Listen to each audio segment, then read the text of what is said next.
Kampuser, balik lagi di Istirahat Ngampus, tempat nongkrong virtualnya yang kamu haus akan sejarah, fakta unik, dan hal-hal misterius di dunia. Oke, hari ini kita akan bahas sesuatu yang bikin para ilmuwan sampai geleng-geleng kepala. Penemuan ini bukan cuma bikin penasaran, tapi juga kadang bikin teori yang udah dipakai selama puluhan tahun jadi dipertanyakan ulang. Ayo kita ulik satu persatu. Yang pertama, sinyal misterius dari luar angkasa pada tahun 2023. Para ilmuwan menangkap sinyal aneh dari luar angkasa. Sinyal ini berasal dari objek misterius yang diberi nama ASCAP. Nggak tahu lah itu ya. Dan yang bikin heboh, sinyalnya muncul setiap 22 menit, konsisten banget. Biasanya objek seperti pulsar atau magnetar mengeluarkan sinyal dalam hitungan detik. Tapi yang ini banget beda. Fenomena ini dideteksi lewat teleskop radio ASCAP di Australia. Sinyalnya berupa gelombang radio intens yang hanya berlangsung beberapa menit, lalu hening dan muncul lagi setelah 22 menit. Awalnya disangka pulsar lambat, tapi setelah diteliti lebih dalam, tidak ada rotasi yang pas. Ada juga yang berspekulasi kalau ini mungkin jenis binatang neutron ekstrim atau bahkan bagian dari sistem biner misterius. Sampai sekarang belum ada teori yang benar-benar bisa menjelaskan asal-usul sinyal ini. Bahkan beberapa ilmuwan menyebutkan kalau ini bisa jadi anomali baru dalam astrofisika. Jadi bisa dibilang ini salah satu teka-teki ruang angkasa paling misterius di abad ini. Yang kedua, struktur spiral di awan Oort.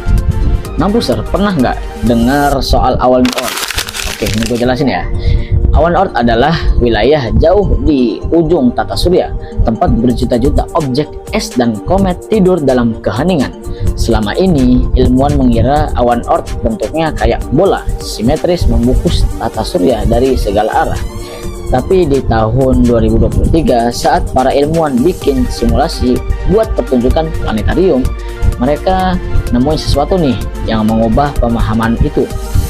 Data dari lintasan komet menunjukkan pola spiral di bagian dalam awan Oort. Bukan bola, tapi mirip galaksi kecil sih. Ada batang dan dua lengan spiral seperti miniatur Bima Sakti. Ini pertama kalinya kita punya gambaran bentuk struktur dalam awan Oort.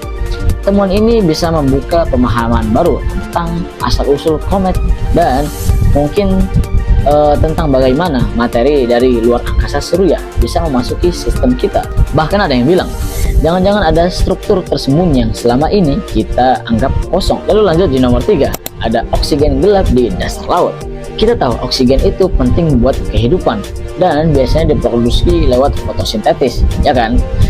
Tapi gimana kalau ada oksigen muncul tanpa cahaya matahari sama sekali? Ini nih yang unik. Di zona Clarion Clipperton, yaitu di dasar laut, dalamnya di Samudra Pasifik lebih dari 4.000 meter di bawah permukaan laut ya. Ilmuwan nemuin fenomena mengejutkan di antara batu-batu kayak logam yang disebut nodul polimetalik.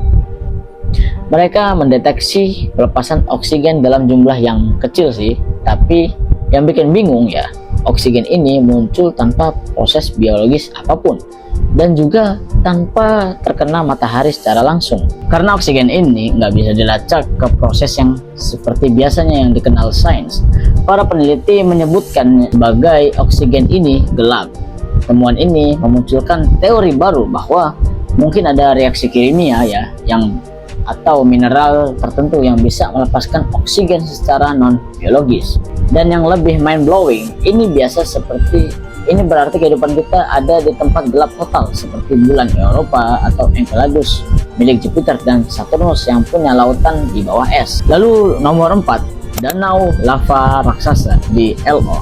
Lo salah satu bulan Jupiter, terkenal sebagai tempat paling aktif secara vulkanik di tata surya. Tapi berkat misi Juno milik NASA, para ilmuwan berhasil memetakan suatu fitur yang sangat luar biasa, yaitu danau lava raksasa bernama Loki Patera. Bayangin aja, danau ini lebarnya sekitar 200 km. Itu lebih luas dari Jakarta. Permukaannya licin dan mengkilap, menunjukkan bahwa ini adalah lava cair yang sedang mendingin dan membentuk obsidian, yaitu batuan vulkanik yang hitam dan tajam. Yang uniknya, Danau ini berdenyut dalam artian dia mengisi dan mengosongkan lava secara periodik. Mirip seperti gunung api yang bernafas ya. Fenomena ini jadi sumber informasi tentang bagaimana gunung api bekerja di luar planet bumi. Penemuan ini bikin para ahli geologi excited banget karena memungkinkan ya kita untuk memahami bagaimana aktivitas vulkanik bisa berjalan di lingkungan yang gratifikasinya berbeda. Yang lingkungan gravitasinya berbeda, atmosfernya tipis dan kondisi jauh lebih ekstrim. Yang kelima, sinyal gravitasi dari galaksi. Terakhir, mari kita bahas penemuan yang secara literal menggetarkan ruang waktu.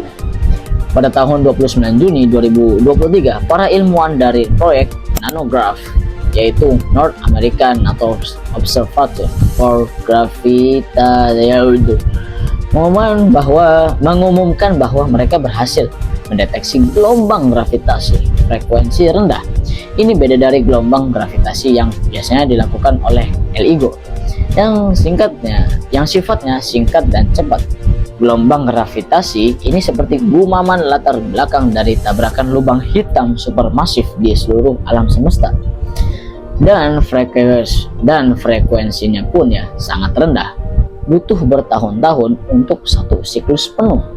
Yang bikin penemuan ini luar biasa adalah lamanya waktu pengamatan, yaitu berlangsung selama 15 tahun. Data dari pulsar radio bintang neutron, yaitu bisa disebut pulsar, dipelajari untuk mendeteksi gangguan kecil akibat gelombang gravitasi ini.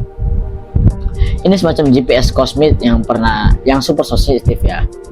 Gelombang ini bisa bantu kita memahami bagaimana galaksi tumbuh, bertabrakan, dan berevolusi selama miliaran tahun lamanya.